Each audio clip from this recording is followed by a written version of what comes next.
आपसे मीडिया क्या मुलाकात हो पाई, किस चीज़ के लिए, किस मांग के लिए मिलने आए थे? सर डीसी साहब से मुलाकात नहीं हुई है। हम ये लेटर लेके आए थे जो 29 तारीख को अनशन पे बैठेंगे ना, उसके परमिशन के लिए। वो मुलाकात डीसी साहब से हुई नहीं है। उनके दफ्तर में दे के आए, हमें फाइल नंबर मिला है।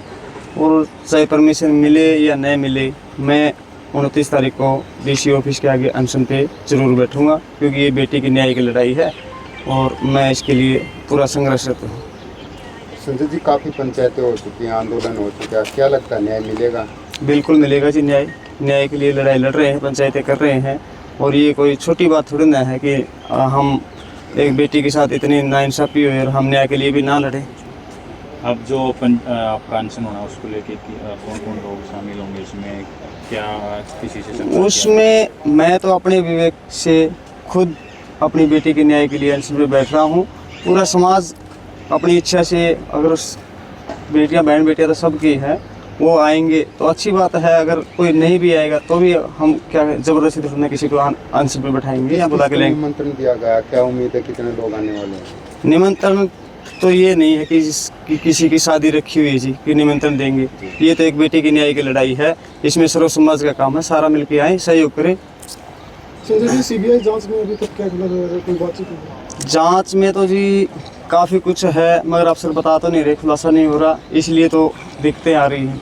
पहले जो अफसर था उसकी बदली कर दी गई, दूसरा आया हुआ है, वो कहता है इन्वेस्टिगेशन चल रही है। पीछे टाइमिंग दिया था जून के महीने में खुलासा करेंगे, मगर अभी तक ना आया है।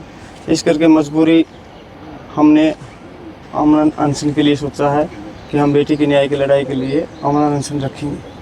तो आपका जो डेलीगेशन था या कुछ लोग थे वो सीएम से भी मिले थे, सरकार से क्या आश्वासन मिला? वो तो जी काफ़ी दिन पहले मिले थे, उन बातों को 10 महीने हो गए सीएम साहब से मिले हुए। उस टाइम तो सीएम साहब ने यही कहा था कि भी बेटी की न्याय की लड़ाई है, हम ज़रूर न्याय दिलाएंगे। और उसके बाद तो कोई बात ही नहीं उठाई है, वो तो डाल दिया एक तरफ है और कोई कह ही नहीं रहे हैं। संजय जी, बीच बीच में बात भी आई थी कि सुसाइड भी हो सकता है, फिर आई थी मर्डर भी हो सकता है। आपको क्या लगता है, आपकी अंतरात्मा क्या कहती है? मेरी अंतरात्मा यही कहती है कि बेटी का मर्डर हुआ है, तो ये कोई सुसाइड नहीं है। सुसाइड तो इनकी प्रशासन वालों ने किया है, जो भी ये जो हमारे घर से लेटर लेके राइटिंग पेज लेके गए हैं या एक हफ्ते के बाद कह रहे हैं। और ऐसा सुसाइड कोई मान जाएगा क्या? ये पूरा समाज खड़ा है, या ऐसा सुसाइड कभी देखा है क्या आपने कि बेटी अपने आप काट लेगा या चेहरे की फेस उड़ा लेगा? ऐसा देखा आपने कहीं? तो बगैर परमिशन के अनशन लगता है कामयाब होगा फिर, या पुलिस उठा देगी?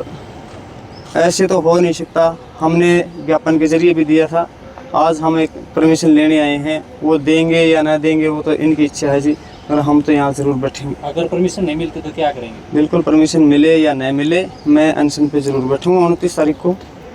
सीबीआई जांच चल रही थी, कितना संतुष्ट है सीबीआई? सीबीआई जांच चल रही थी, संतुष्ट तो होते तो ये कदम थोड़ी ना उठाते। टाइम पीरियड पूरा हो चुका है, अभी तक खुलासा नहीं हुआ है, इसलिए तो ये कदम उठा रहे हैं। ठीक है।